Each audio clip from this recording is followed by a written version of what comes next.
What is good, everyone? You are listening to WKNC 88.1 FM HD1 Raleigh. We are a student-run, nonprofit radio station based out of North Carolina State University. I am DJ Whippopatomus.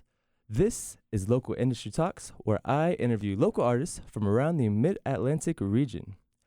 Here with me today is a very special guest, Dr. Gary Beckman. How you doing? I'm doing great. What's going on?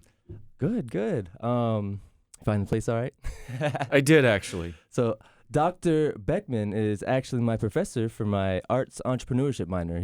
You're actually been my only teacher in the minor. It's been pretty great, though. I feel like we built a pretty good professional working relationship. I think so. Yeah, I think so. It's been great. Very enlightening, too.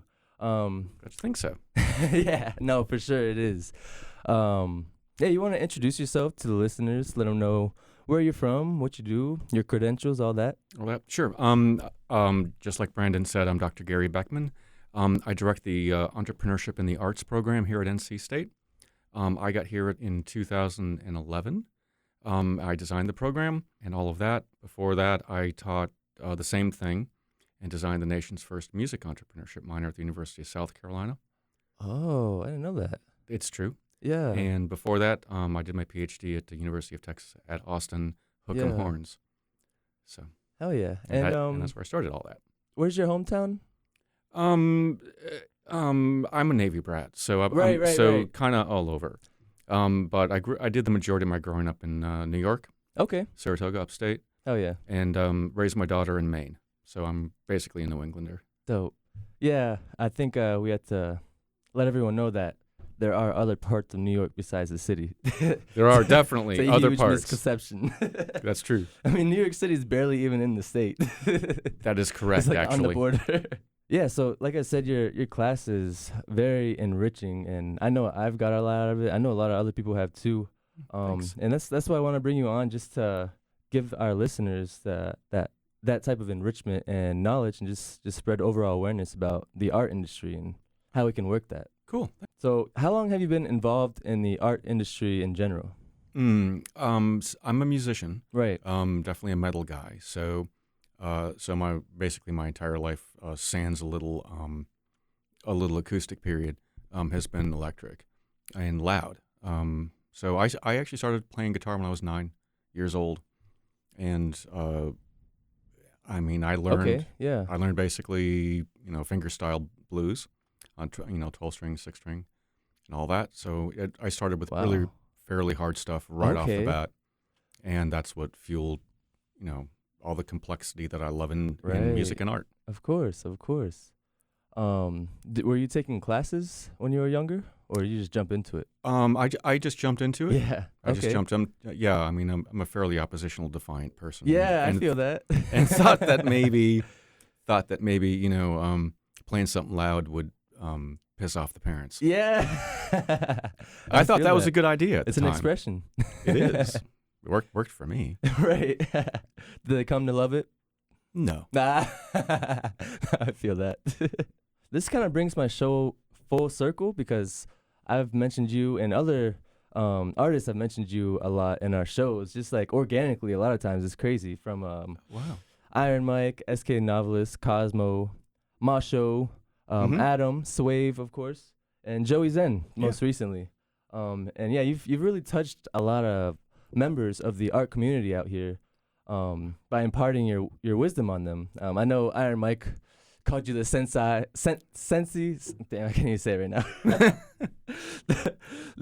the sensei of the art field, especially out here. Thanks. Yeah, of course. Surprise.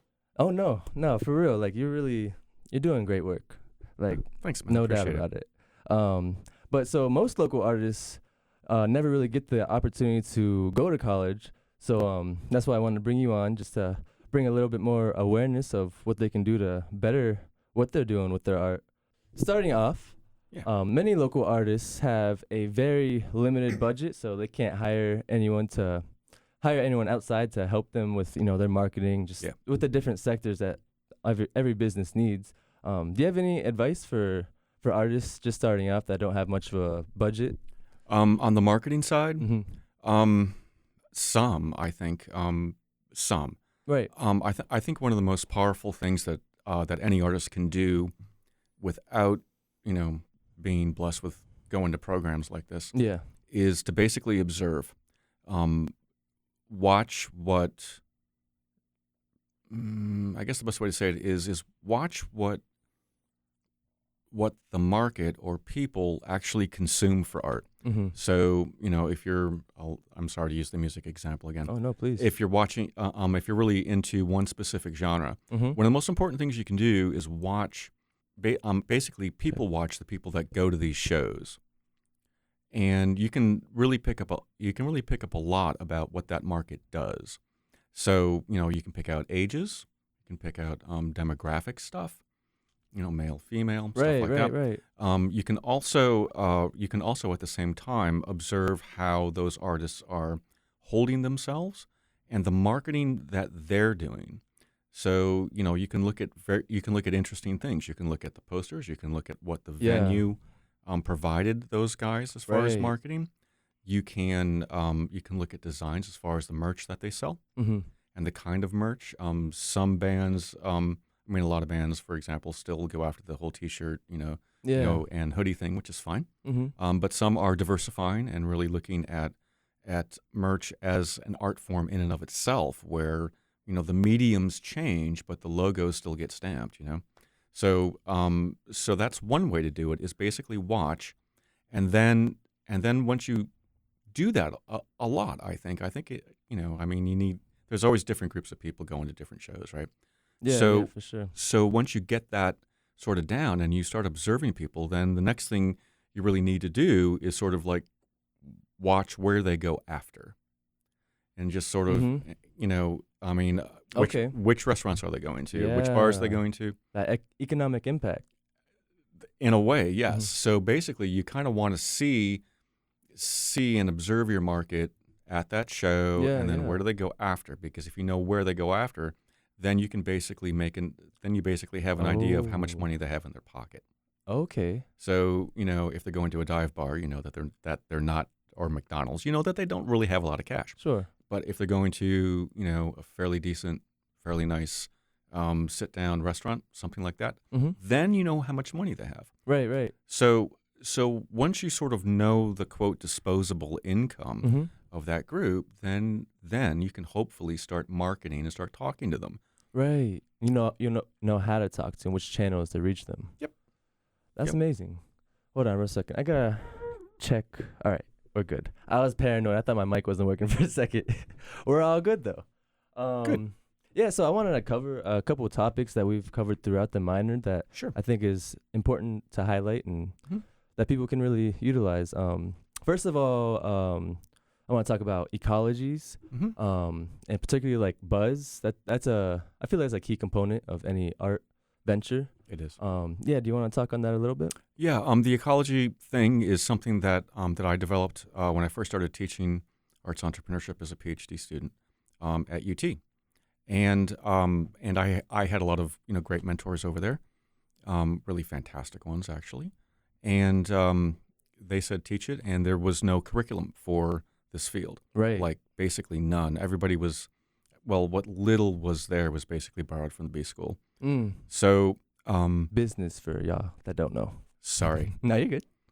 Speaking in code here.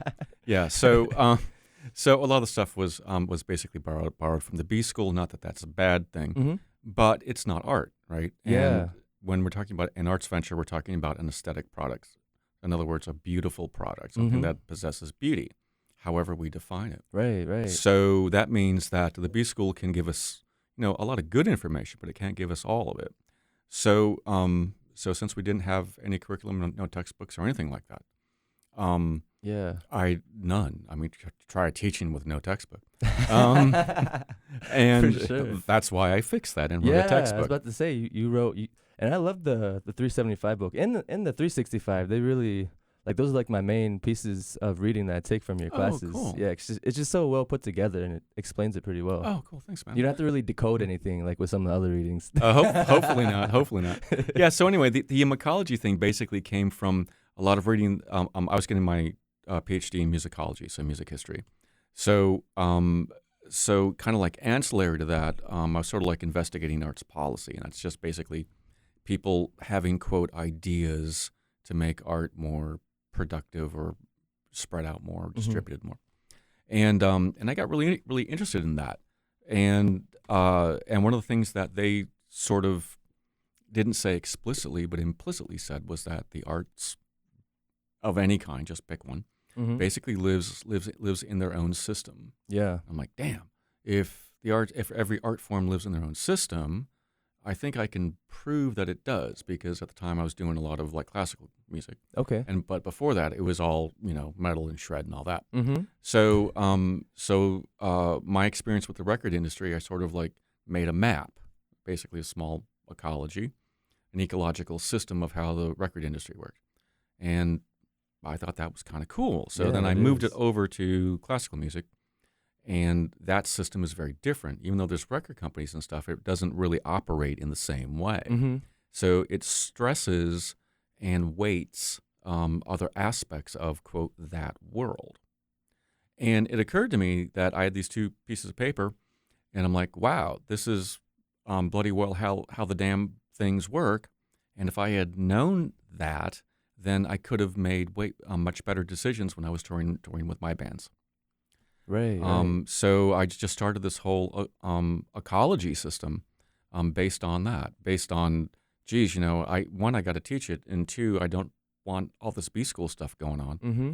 And I was teaching in an arts college. Right. So let's think about entrepreneurship and really focus on the art side of things, because that is what separates arts entrepreneurship from non-arts entrepreneurship. Is we have special stuff. We have like this goo, right? For real. So slowly but surely, I just started developing and experimented a lot with teaching the ecologies. And once I got to it's fascinating, for real. Oh, thanks. Yeah, once I got to South Carolina, and I had to start a program. Right. Then I had to like really get to the first solidification of the idea. Yeah, that must have been crazy, starting it all off for the first time. It was weird. Everybody was confused. Yeah. I'm sure. Mm. But another thing I wanted to go over was go over a little bit more about branding. Mm-hmm. Specifically about how artists can build their identity and what all goes behind that, how they can portray that. So like logo, artist statements, things like that. Yeah. When we're talking about that part, as you know, that stuff can get really complex. I think you have to look at it briefly. Right. Yeah. Briefly, I think you have to look at it in two ways. One, what you want to do, and two, what the market is going to be actually receiving. So if you kind of go behind the scenes a bit, in essence, what we're doing is one person's identity, the artist, is that identity is out there. When when an arts market hears that and consumes that art, because we have a special goo,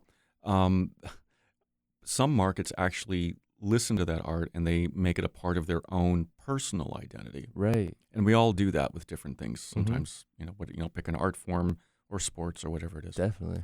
And once that, and that's what we try to do, I think in many respects as artists, is we try to, I think without knowing it, some art forms, hip hop and rap are really, really good at this. Mm-hmm. What they do is they basically speak an identity on stage. Right. And the market is just naturally there. Most art forms have to really struggle to get that market going and to get that identity established. Interesting. A lot do. 2D artists have it really hard. Yeah, definitely. Dancers that's like almost impossible. Yeah, I never thought about that. Yeah. It's really tough. That's the great thing about hip hop and rap is I never realized. Yeah. It's very. There's no decoding that needs to go on. Yeah. With the other art forms, there's a lot of decoding that needs to go on, right? Unless you're a really, really good, very hip, 2D artist like Banksy. Mm-hmm. They're there's some decoding that has to go on because you have to be an aware person to really get all the meanings of the images. The intrinsic value. The intrinsic value of all that. Scoring bonus points right now. Yeah, exactly, you are. So, yeah. So, so anyway, when it comes to identity construction in the market, that stuff is really, really important. And getting that and trying to communicate that, or trying to do that through brands, typical sort of B school branding things, that does work. There's no doubt that it doesn't. Right. I mean, everybody wears T-shirts, right? Mm-hmm. Okay, so that's a nice, easy way that the B school would understand, and we understand that too because that tends to be our experience. And when we put those T-shirts on, we're saying to the world that this is a part of our identity. Mm-hmm. So when you're starting out, it's sort of tough because you never know if the identity that you're broadcasting from stage is really going to not only hit the market. We always wonder if it's going to hit the market, quote, right. Right. And that's why we as artists are the most powerful people on the planet. It's because we have more guts than anyone. Yeah. Way more guts than anyone because we're the people up there. And many would say that artists are, that they just want all this attention. Sure, I'm sure some do. Mm-hmm. I certainly never did. Right. And a lot of the musicians and artists that I've played with, and the artists that I've talked to, I don't think I've heard one who said, I want people to look at me. Yeah. Most of them are saying, I'm doing something and I feel compelled to get it out. Right. And that's where I think we see true art. And I think audiences, markets, I think that they implicitly, intrinsically recognize that. That's the authenticity of and the power of what we do is that if we're going to be bearing our soul on stage, whether it be culturally, personally, mentally, whatever, if we're going to be doing that, then we're taking a tremendous risk. But this risk is also, it's a powerful risk for us, but it could be an even more powerful risk for our markets and for our audiences. When that happens, if they can attach a little bit of our identity to themselves, that's the beginning of a market. Right. That's the very, very beginning. That's the goal. That's the goal, and it's tough, I mean, it doesn't happen automatically. Right. Yeah. You really gotta be aware of how you're presenting your work, and like the artist is their brand itself, or they just represent the brand. I forget how you put it. It depends on it. Well, it depends on the market you're kind of trying to go for, right? That's a whole nother thing. Yeah. Right. Rabbit hole.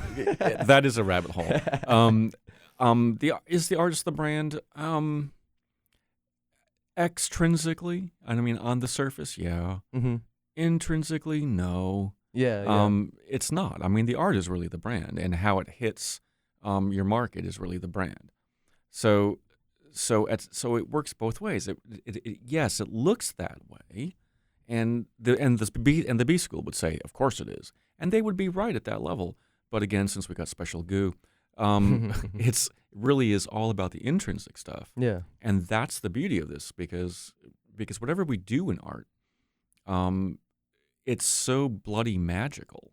Right. And since if Plato and Socrates, Kant, Schopenhauer couldn't figure art out, then we, as the most powerful people on the planet, are really playing with a mystery that no one else wants to play with, but they still want it really, really badly, and they don't know why. I still don't know why I listen to the music that I do. I have no clue. Right, and like even researchers can't figure it out, right? Like it has been researched? A little bit. Yeah. A little bit. A lot of the extrinsic aspects have been fairly well established. So, age, culture, geography, education, and some of the more traditional stuff. Yeah, definitely. So it isn't like that part's wrong. It's just a matter of how much it's weighted. Yeah. There's another element to it. Yeah. There's definitely another element to it, and that's how I guess the brain, or perhaps even the soul, really processes the art that's coming at them. Mm-hmm. You know, and that's sort of the mysterious part. I mean, Yeah. you know, I mean, you could take two people of the same age in the same city, went to the same high school, who had ostensibly the same, you know, parental makeup Yeah. and Yeah. money and all that, and you can see that you know they may like the same genre, but they may not like the same artists in those genres. And the question is why, Yeah. right? And they may have very, very deep disagreements about it, and sometimes they won't have, and sometimes these disagreements or Be agreements, yeah, won't be nearly as deep. And the question is why, and that's what we don't really know. Yeah. That's the beauty of it too, though. Like you said, there's beauty in mystery. Yeah, there certainly is. There certainly is, and I hope we never figure art out. Right, right. Yeah, yeah. I do feel that. I do appreciate that perspective, like I said before.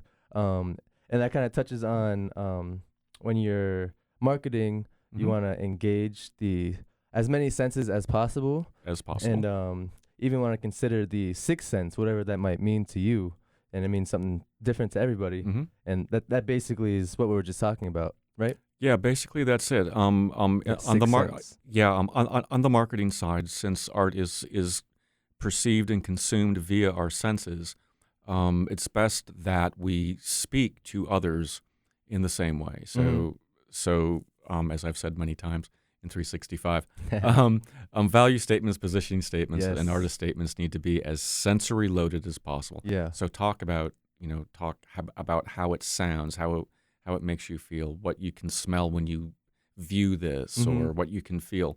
And the sixth sense thing, I think is also massively important, because I think that just personally speaking, I think that really connects to the way that art hits us. I have no idea how, but I've always felt just intrinsically No, I feel it too. that whatever you want to call a sixth sense in art, they just latch on. They're like two pieces of a puzzle. Yeah. And there's more pieces, but those are two pieces that I think we can interlock actually fairly well, and that's been proven throughout history. I mean, just pick a culture, Yeah. and for some reason there always tends to be art around some ritual of some kind. I mean, people may call it religion or whatever, but that's the interesting thing about the way that human beings really process that sixth sense thing. I think some cultures really, really rely on ritual to the point of where it's so critical that it has to be very choreographed. But there's always art around, Yeah. whether it be visual or auditory, right, or even olfactory, right? So there's all sorts of art that goes along with a sixth sense interpretation or understanding Right. of whatever it is. I mean, art's everywhere. Yeah. We may not recognize it because there's so much of it. Dropping bombshells. Back to the statements real quick. I don't want to go too deep, but I just want to mention like 2 to 3 sentences per value artist. And positioning statements, yeah, 2 to 3 sentences max. Y'all can Google what those are too. Yes, it's at your fingertips. They are, and thank you to the B School who actually got that for us. Okay, and they've got that stuff worked out. So thank you to those guys, but still at the same time, we get to use it in our way. So what we'll do to make us different, because we got the special goo, is we'll leverage all the sensory stuff for all of our value statements and all that. And the B School doesn't need to do that, because for the most part, they don't have special goo. They do, but they don't really use it at all. Yeah. So. Yeah, it's something that artists kind of naturally take advantage of. I think that goo. Well, not take advantage, but like it's more what's the word? It's more present in art fields. It's mandatory in art fields. Yeah, okay. That's a good way to put it. For anybody who's listening, the magic goo we're talking about is something called aesthetics. Yeah. And that's why we read philosophy. We read aesthetics, which is art philosophy, in our marketing course. And the reason why is because I've been a very, very big fan of observing, like I said at the very beginning. And what I've observed is that the best arts marketing always happens when an artist or someone smart interrogates a piece of art, pulls out different pieces, and then communicates that. and Yeah. that helps to pull out identity. Yeah, interrogate your art. That's the most critical marketing thing I think we can do, and we're not trained to do that. I was never trained. Yeah. I wasn't trained to do Exactly. that until my PhD. Mm-hmm. And it's stupid that you have to wait that long. Yeah, for sure. That's just stupid. So, if we pull out that stuff, like for example, what is the true essence of your music? And it's probably 25 things, but Mm-hmm. if you can get one, Yeah. and you can say, oh, okay, the real essence of what I'm writing or what I'm creating is this, Mm-hmm.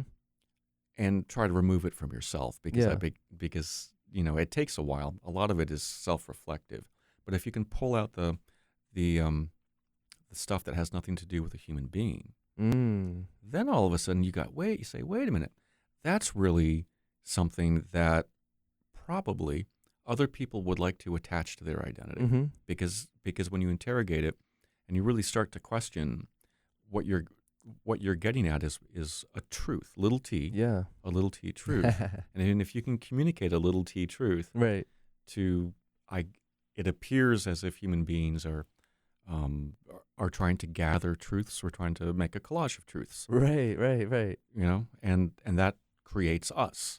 That's a good way to put it. Yeah, you wanna, after you're done interrogating it, you wanna communicate what you got out of that interrogation. Yes. To your market. That's marketing. Exactly. That's good arts marketing. And that's what a lot of people don't realize, I feel like. But yes, that's what I'm trying to spread the word, the good word. Well, trust me, that only happens here because my colleagues don't know what I'm saying when I'm talking about that. What do you mean interrogate your art? Oh, that's so funny. I love them. They're nice people. Oh yeah, for sure.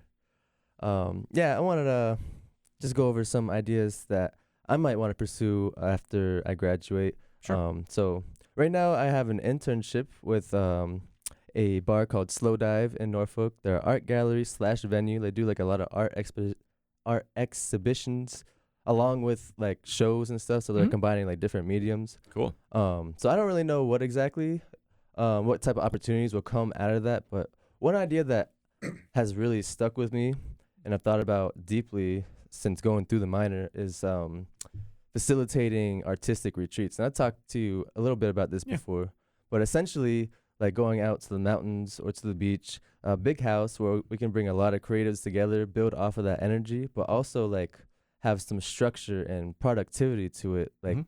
by bringing in workshops and like even icebreakers, just helping people get to know each other and essentially networking. And that's generally the gist of what I want to do. I just wanted to speak that out loud, manifest it. I think it's a good idea. Structure is cool. I will say that after meeting a lot of artists and working with a lot, Yeah. I will say that as soon as everybody knows who they are Mm-hmm. and what medium they work in, Yeah. and after you see and experience everybody's stuff, it's fairly easy to just have someone say, make it blue, and all of a sudden it'll just happen Yeah. naturally, organically, Okay. and things like that. Sure. The icebreaker thing is definitely important. Mm-hmm. I would argue, because in that way you know who you can leverage, I guess, if you want to Right. say No, it, for if you want sure. to say it that way. And also at the same time, I think that that when you get artists together and stuff like that, a nice calm area. Yeah. Yeah. Exactly. In nature. And a nice relaxed area. It doesn't necessarily have to be in a nature place, Mm-hmm. but just relaxed tends to work well. Yeah. This said, it also depends on the genres you're trying to mix up. Yeah. For If that's your goal, unless you want to get the same genre together in different ways. Yeah. I don't know. I think I'd be open to having multiple genres. It just really depends who's interested and what type of artists or what type of artists in my market I can reach with Yep. that. But yeah, I definitely wouldn't want to have too much structure either. 'Cause- Some yeah, like just enough. exactly. Some you want like, just enough. some guardrails. Yeah. Essentially. Yeah, big highway, Yeah. lots of lanes. Yeah, it's not gonna be a big ass party like we did last time. Me and my friends, we got a big house in the Outer Banks in Kill Devil Hills, And we essentially did that. We didn't even really know that we were doing that. We just kind of did it. Oh, wow. Like, okay, this is a thing. Oh, And like cool. we had like DJ sets. Like there's like 3 stories, like a spiral staircase. We really made a lot out of the space. Wow. And like, yeah, there's DJ sets, people shooting music videos, people making music, people making art, visual art, Mm-hmm. like all of that. And that's when I really discovered the value in like collaboration and community, which is something Totally. I preach a lot on my shows. That's just a key component to any art field, but especially little a art. Yeah. So when we say that, we mean non-elitist. The little a can be elitist, but that's a whole nother rabbit hole. It is. But It is the easiest way to think about it is big A art is classical. mhm. Okay, so, Fine so art, the right? fine arts, right? Little A art is everything else. Exactly. Yeah. Yeah. And so I think, yeah, just community is key because, like, Mm-hmm. in Virginia Beach and even out here in Carolina, I've heard the same thing. But like 5 years ago, people weren't supporting each other in their music. There's, a lot of quote hating going on. Yes. Just people just weren't willing to celebrate each other's successes. Mm-hmm. And I'm seeing that change. And I think due to that change and also the accessibility to technology nowadays, that's starting to propagate Mm-hmm. the art and music field in a whole new way that I don't think has really been seen before. I think you're totally right. I will say, I think that that oscillates. It's sort of like a sine wave, and that's also and that has some geographic tendencies as well. Right. I mean, Yeah. I mean, growing up in New York and all that. Yeah, it's different in major cities too. In It's major like- cities, it's different, right? Exactly. You're totally right because there you have a lot of people, and inevitably you're going to get haters, and you're just gonna. So I always say haters is a sign of success. Could be, yeah. I mean, I get it. But then again, I mean, in other parts of the country, even at the same time in the Southwest, I hung out in the Southwest a little bit. Just Yeah. had some friends, and everybody was really, really cool. I mean, the jewelry makers were way cool, but Right. but you could tell they were kind of like on edge because a lot of people make jewelry down there, and Oh yeah. The market is kind of like saturated. closed, right? So yeah, exactly. competition essentially. Yeah, it's all about the turquoise. Yeah, it's turquoise and silver. Okay. But still they were relatively, cool. But still at the same time back home, it was like, oh my God, bass player X now has a band and is going to be competing with me, Yeah. and he'll be getting all the shows, et cetera, et cetera. Therefore, I hate his guts. When in fact, you could have a different attitude about it, and you could say, oh well, sure, he's my competition now, but at the same time, he's just my competition. It doesn't mean that. Yeah. It doesn't mean anything else other than that. Exactly. You don't have to have bad feelings about the person, but still recognize that is your competition, Yeah. and you can still coexist. You can essentially. exactly. You can coexist, and hopefully, what I tried to do, and was sometimes successful at, not all the time, but sometimes successful in actually innovating the art or innovating the business side of things. Yeah. Essentially, you don't need to make your business personal. That's kind of I think what we're getting at. I think you're right about that. Like between other people, like that those bad feelings. I think you're right, and at the same time, I think it's how we construct our identity. If we're going to construct our identity around a business, then then seeing competition as something that you need to hate makes some sense. Mm-hmm. However, if you're seeing your arts business as about something else, just not that, whether it's communicating, Yeah. your identity, if you're trying to get a community together Mm-hmm. or whatever, then all of a sudden competition is not competition. These are people that are going to be helping you. Yeah. Actually, Synergy. Yeah. Right? Yeah. Well, Is yeah. that a good In a way? way. Yeah. In a way. I mean, absolutely. I mean, that's sort of what you're talking about. Yeah. Yeah. Is this idea of synergy? What can happen when you have this group of artists and you give them just a small guardrail? Yeah. Let's just watch what happens. Yeah. Because that's the fun stuff. Right. And It is. and that's where great ideas come from. Mm. They're very organic. They're spontaneous, and they likely have a lot more aesthetic content than the stuff that tends to be commercially produced. Exactly. Yeah. And another key component to this that you really opened my eyes to is arts infrastructure. Mm-hmm. And like in bigger cities, they've had the labels, they've had the venues, and that definitely gives them more of an opportunity to showcase their work. Yes. Versus like out here in Carolina and Virginia, and I know a whole lot of other states, really just the states in between the major cities, it took them longer to get there, I feel like. I think you're totally right, and a lot of the arts infrastructure that exists in rural areas tends to be tends to be smaller. Mm-hmm. They tend to go up and down a lot. They'll change ownership Yeah, a lot, yeah. and they tend to cater to only one or two genres or mediums. Yeah, rural arts is a whole nother thing. I know that's something you've been working on. Yeah. I mean, basically, where I grew up was, there was a lot more trees than buildings. So that's a good thing to hear, honestly.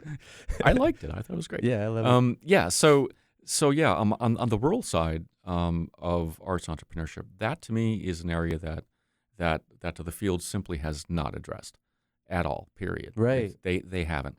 So for example, just here in North Carolina, I know that there's some bluegrass players in the western part of the state that are bloody out of control. Yeah. And the question is how do they sustain themselves?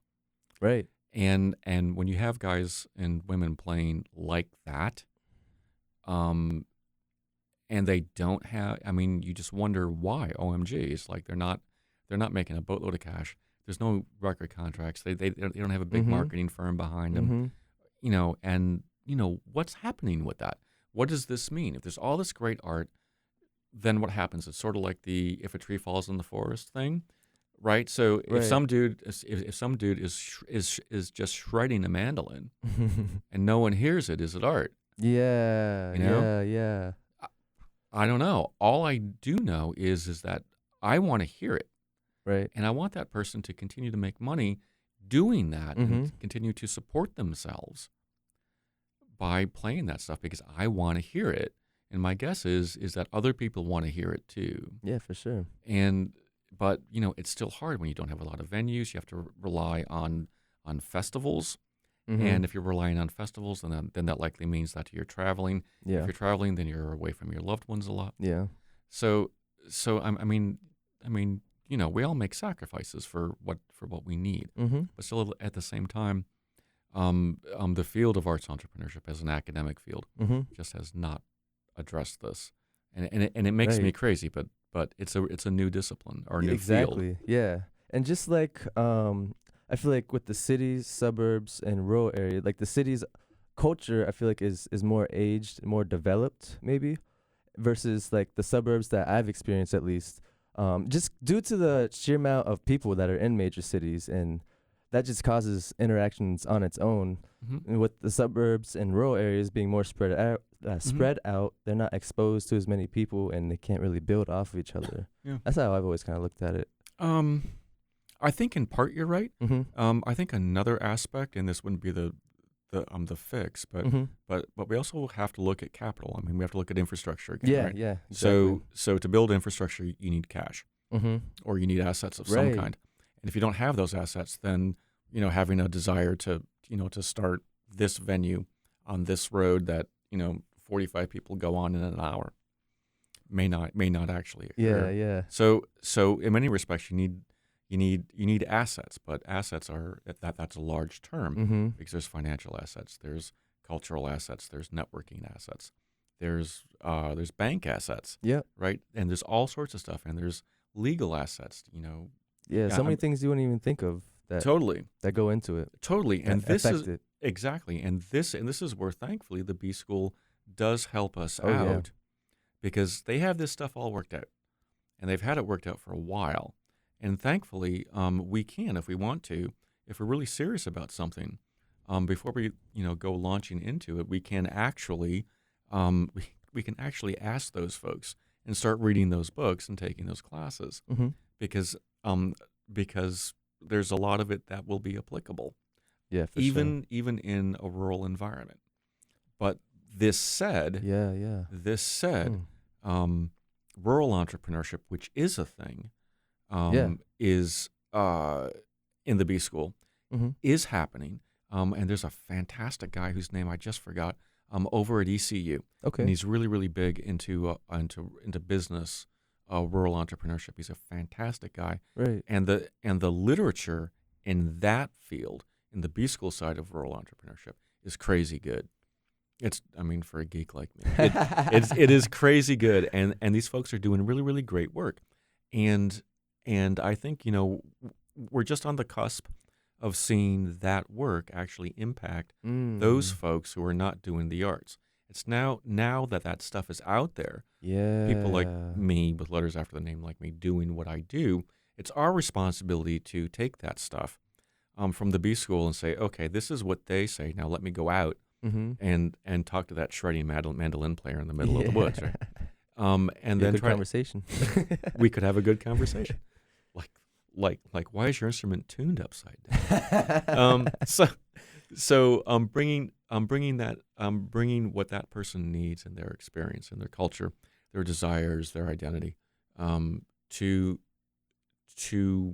basically scholarships and to our scholarship and to our field helps students, and that's really what professors do.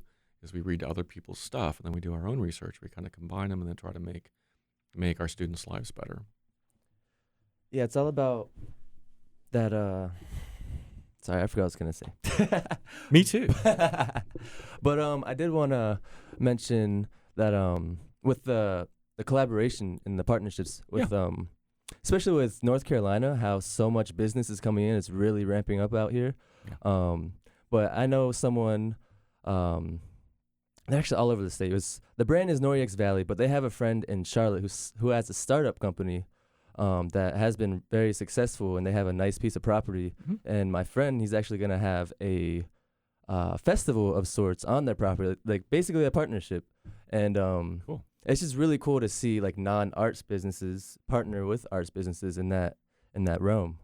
And I think we need more of that. Exactly. I was about to say that's something that needs more awareness around, especially partnerships in general, because there's a rapper named Tia Corinne. I actually just interviewed her. She's out of Winston-Salem, and she's blowing up. Like, she's really going to be the one eventually. Cool. Yeah, it's really exciting. Good. But she had a partnership with Bojangles. She made a song for Bojangles, music video and all. And that just kind of blew my mind. I don't really see a lot of rappers doing that, and I think that there's a whole lot of potential to be had out of that.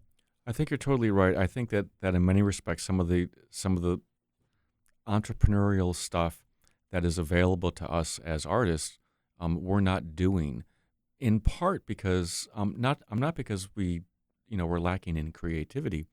I think it's because we're not trained to observe well, and I don't think that we're trained to put two and two together. Yeah, we're artists, right? Well, exactly. I mean, we're artists, and what we tend to do, if you're a trained artist of any kind, you duplicate, right? So you replicate. You replicate this piece from Beethoven, and this piece from Van Gogh, whatever. Yeah. And and that's how we build skills. We're not taught to, as I said, interrogate our art. We're also not taught, because there's virtually none. In quantity, we're not taught how to read case studies of artists. Yeah, and if we're not taught to read case studies about artists, then how are we supposed to put two and two together if I don't know what these 5 people did as examples? Because if you read 5 case studies on artists doing entrepreneurial stuff, then hopefully you can say, well, this person did this and this person did that. They're kind of similar, and I bet you that they could go together. As a thread. Right, exactly. Now, even though the business school, they have the whole case study thing worked out to like a T. It's crazy. And that's one thing that we don't have in arts entrepreneurship yet, or in the arts period. We have history, which sort of like looks like a case study. Yeah. Kind of. Pretty vague, though. Well, if you're in it, it's not exactly vague. Okay. But the textbooks are vague. Right. No doubt about that. No doubt about that. I mean, who wants to read a Beethoven hand score? It's like, I don't know, E flat. I don't know. Well, my point is that as artists, if we're in a training structure, we're not trained to observe, and we're not really trained to put two and two together. We're Mhm. trained to replicate. If you're not in that structure, I was not in that structure for a long time. Right. What you end up doing is you end up getting what you can when you can. Yeah. So if you, like me, Mhm. if you couldn't read music early on, Yeah. if your ear wasn't that good early on, Mhm. the only thing that you had was theory. Mm. You know, Yeah. Yeah. how is this put together? So if you're lacking, you kind of overcompensate, and that's all you see because that's kind of like the only thing you can do. So all of a sudden it's tunnel vision, but it's tunnel vision on the other side too, because you're Yeah. just duplicating, and that's tunnel vision, Yeah. and your own tunnel vision is kind of cool in a way, Mhm. but it's not. But both lack the broadness Yeah. to really understand, how to recognize an opportunity, how to leverage an opportunity, how to put, how to put my rap into a Bojangles thing, Yeah. and then make it work, and have the smarts to do the networking around it and all the marketing around it, and people around it as well, to actually make it work. That I think should be where all of us should be going educationally on the art side, no matter the art form. Is yes, we need to understand the art form to the best of our knowledge, and we need to produce the art form to the best of our knowledge. But we also have to live through the art form to the best of our knowledge. And life requires food and Maslow's hierarchy of needs. Yeah. Okay, you need food, you need shelter, you need people to love you. Mhm. And if you can't support yourself with that, Yeah. then all of a sudden we've got a problem. And this is why I'm going to go back to something I said before. Mhm. The reason why we are the most powerful people on the Yeah. planet Yeah. is because we produce something that human beings instinctively need, even though they don't know why. Mhm. But look at the sacrifices that all artists make. Absolutely. It is incredible. And I've certainly made my own. The work ethics. The work ethic is crazy. And but the consequences of what we do, which we can't even write down on a piece of paper, are really massively incredible. And it's not just us. It's been going on for a long, long time. And unfortunately, our training structure, whether it be through school or not, is lacking. Mhm. Mhm. Right. So we can't just like go and get an MBA, right? Mhm. So because art is so huge, you can't understand all of it. We have to pick and choose. Yeah. We In got order to- different pieces to the same puzzle. Exactly. And we may be putting together the same puzzle Mhm. with different pieces. The B school, on the other hand, it's not that way. Mm. No, those guys have all the pieces, Yeah, and yeah. they know exactly the puzzle. And good for them. For real. Definitely good for them. But there's consequences on their side as well. And only they know. But I know that on our side, the way that we decide to train ourselves, Mhm. I think really makes a big difference in how we and basically our outcome. Yeah. I mean, as people, as artists, as human beings who are supposed to, be doing good things on the planet and for each other and everything like that. I think that the art thing plays a far larger role than what it's being given credit for. For sure. For sure. Yeah. I hope y'all are taking notes. But on that note, we're going to switch the gears a little. I also like to get to know the person behind the artist, or in this case, the person behind the professor. Just going to ask you a few personal questions. First off, I want to talk a little bit about your music career. Okay. So you've toured around the country. Yep. You want to talk about that for just a little bit? It was basically the same part of the country. Okay. yeah. I had a Rush cover band when it wasn't popular. Okay. And yeah, so there's a lot of Rush going on, and Yeah. remarkably at the time I looked a lot like Alex Lifeson. So I met my drummer at Berkeley. So I went to Berkeley for a little while, and he was great. And we got a bass player, and we all loved the band. So we went and toured a while. That was fun. made sure that I mean, in many respects, that's in part how I fed my daughter. Right. Okay. Was actually doing that, and that's where I learned the industry at the time, right? Yeah. So I mean, the industry is different now, way For different. sure. But there were like no books, right? Well, I take that back. There was one book that no one could get through. So everybody was learning at the same time. So they were learning how to book, and they were learning how to do the marketing. Yeah. They were learning how to actually run a tour, right? And how to just do stupid things like make sure that everybody has a hotel room that night. So logistics. Yeah, logistics it's pretty darn important. Yeah, it is. Yeah. So so that part was fun. And I did that basically right out of high school for the most part. That's dope. Yeah. Oh yeah. Yeah. That was good. So I did that for a little while. Had my own little record company like Joey Zen does. Right. I wasn't nearly as out front as he is. Man. He's amazing. He's killing it, man. Yeah, he is. I wish I could do that. Yeah. He's doing great.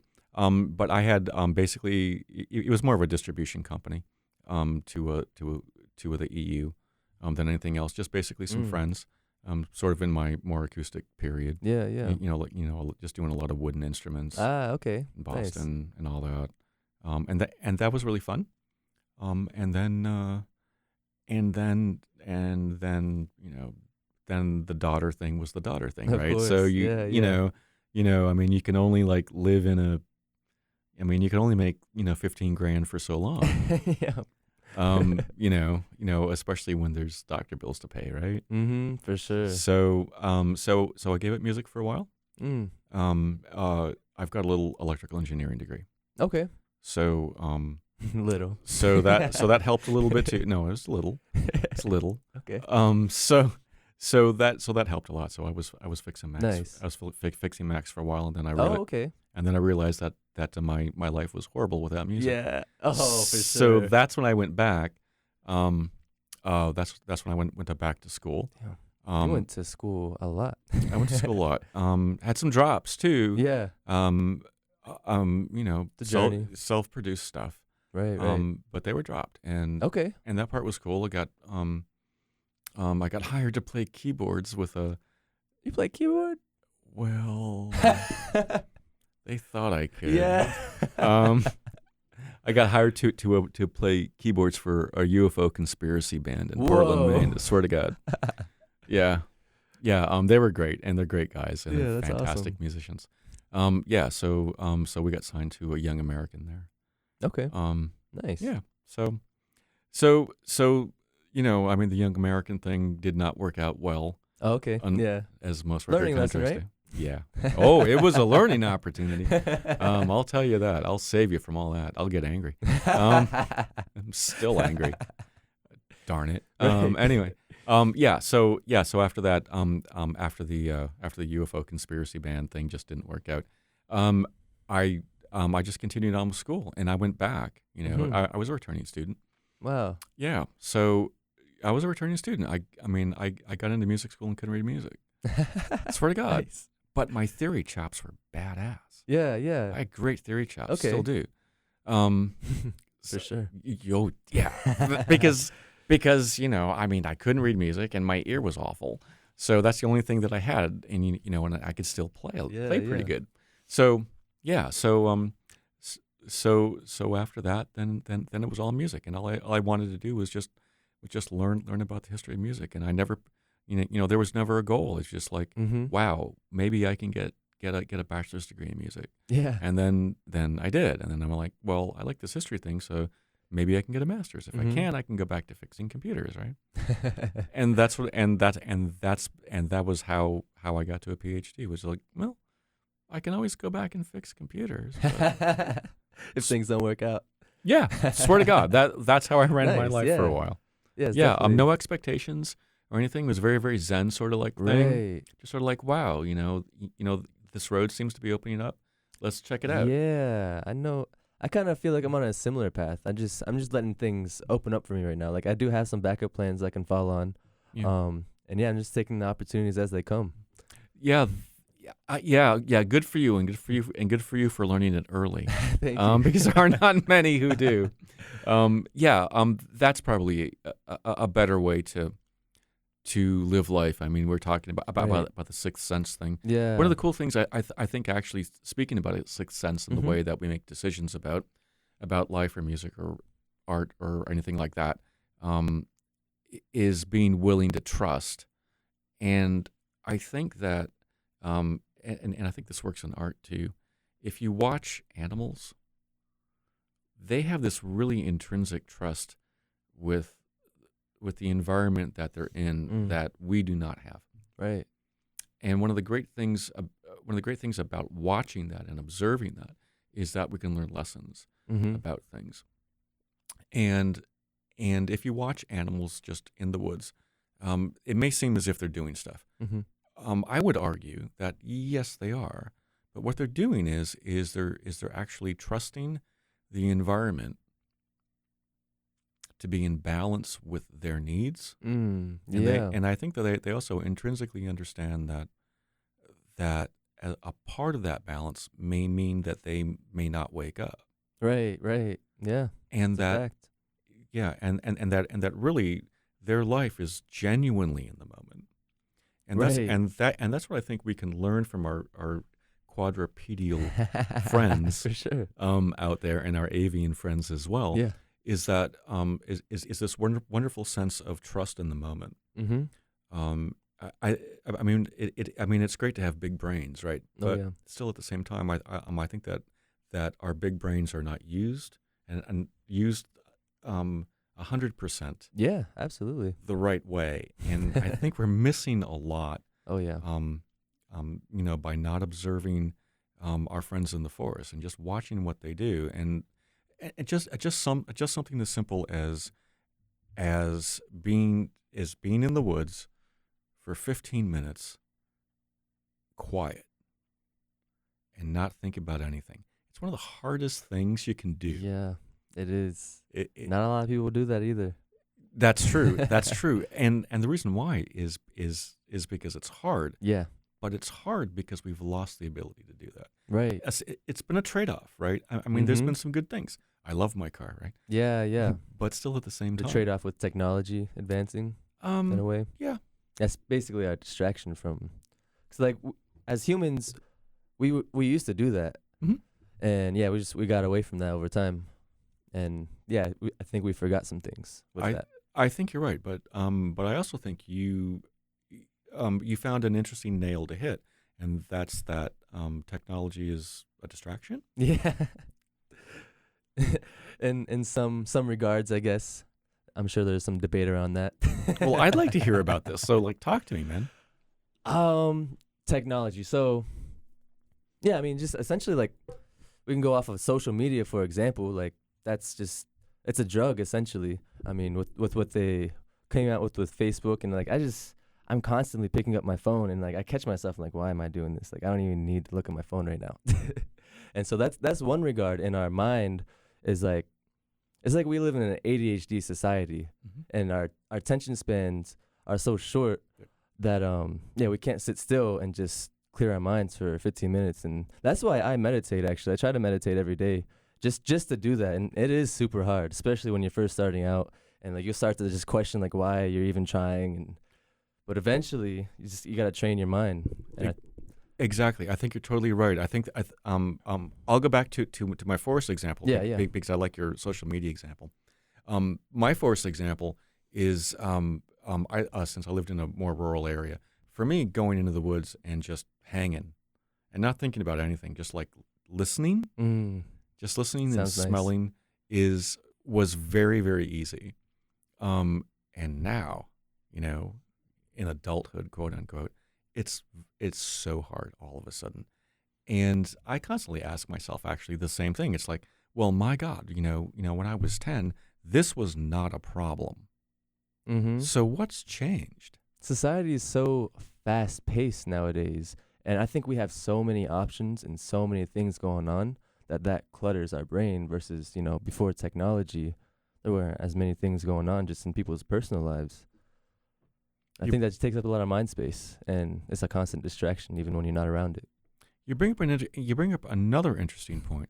I would also argue that before we got all technified, and I'm talking like even the wheel. Right, right. Even the wheel. It seems to me as if we likely worried about the environment as well. Because when you think about it, because when you think about it, if you're just walking in the woods by yourself, think about all the stuff that you have to think about, right? So you have to think about the feel of the forest floor on your feet. You have to think about what you hear. Mm-hmm. You have to think about where you're going to put your next step and all that other kind of stuff. I think that even when you're doing that, your mind's still working pretty good, and I think you hit something really, really good when you were talking about technology, because when you think about it, I think you can make a case that walking in the woods and thinking and really articulating what you have to think about there to do it correctly, whatever that might mean. Yeah. And now with technology, it's almost the same thing. Because you're still feeling, you're not necessarily feeling with your body. Yeah, yeah. But still, you're feeling a need to pick up the phone, and the question is why, right? So you asked yourself that question. Now, I would also ask the question, at the same time, if you're in the woods walking, why do you need to feel your feet anyway? Well, there's two answers, right? Yeah. So one answer is you don't want to fall into a hole, right? Yep. Because over here there's copperheads. Oof. Yep. Ooh, I know. Yeah, get those things away from me. Rattlesnakes are easier up north because you can always hear them. Yeah. Anyway, because for the copperheads you can't. And that's the extrinsic reason. But the intrinsic reason is I think, why don't you want to fall into that hole? Right. Is it just extrinsic and you got to save your life, or is it something else? And then on the technology side, it's like, why am I picking up my phone? Is it just because I feel a need, or is it something else? I don't know. That's deep. On that note, though, we're running out of time. I wanted to ask you one more fun question. Sure. Let's see. Actually, I'm gonna just ask you, who are some of your favorite artists right now? Top 3-ish. It can be any medium, really. Okay. I know it's a hard question. Here, I'll go first. Yeah, and then you go first. So, music-wise, I'll go off of what I grew up off of. That I kind of built my foundation of music off of. My top 3 is Tyler, Creator, Kid Cudi, and A$AP Rocky. Yeah, they have a lot of influence in my life. A$AP Rocky, yes, absolutely. You know about him? Yes, I do. Nice. Yes, I do. Okay, so for me, I guess on the music side, I'm a big prog metal guy. So if it's so if it's complicated, I need to hear it. Yeah. So I'm enamored with Tool right now. Big Tool fan. So they're out of Prague? Is that what you mean? No, progressive rock. Sorry, not. I see. Not I was like, not check? not Prague, the city. Yeah. So Tool's a big one. And then the old school Rush stuff is still okay. An important part of my life. Of course, yeah. And I'm not sure how I feel about Opeth anymore. Yeah, they're playing PRSs, and that's just not metal. Okay. But on the 2D art side, yeah. I'm a massive Banksy fan. Okay. I like Banksy because he makes you think. And on the photography side, I'm also a big Ansel Adams fan. Okay, I'm not familiar. Sounds familiar though. Yeah, he was the guy in the 20s, 30s, 40s who took all those silver plate black and white photos of Yosemite. Oh, okay. That kind of stuff. Wow. So he's like one of the first photographers, right? Well, I don't think he was one of the first, but he was one of the first big American ones. The guy was friggin' incredible. And he's taught me so much about how to look at things. It's insane. Okay. That's the beauty about photographers. I mean, they see stuff that we can't. Interesting. Yeah. So Banksy's good. Tool side's pretty cool. Oh yeah. So like I said, if it's hard to play, I want to play it. Love to hear it. Yeah. So I'm gonna start wrapping things up. Dr. B, it's been a pleasure. Same here. Been looking forward to this for a minute. I really appreciate you imparting your wisdom with us today. Well, I hope it helps someone. And Oh, if anybody's in Raleigh and is enrolled and Right. just like check out the minor, all you have to do is Yeah. email me, and I'll be glad to talk to you about it. Yeah, North Carolina State students, check it out. It's really something else. It's unlike any other program, really. Thanks. And I appreciate each and every single one of you for tuning in. You can check out the interview I did with other local artists at wknc.org/podcast and click on Off the Record. I am DJ Whippopatomus. This is Local Industry Talks, and I was here with Dr. Gary Beckman on WKNC 88.1 FM HD1 Raleigh. What's good, everyone? This is post-editing Whippo. I just had to say a few things. As I said earlier, this is the very last episode of Local Industry Talks. I am graduating and moving back to my hometown of Norfolk, Virginia, because we actually have an amazing art scene out there too. But hopefully this is not goodbye, as I will be starting my own podcast called The Real Show. So feel free to follow me on Instagram at Whippopatomus, spelled like hippopotamus, but with a W in front, to stay up to date on all that.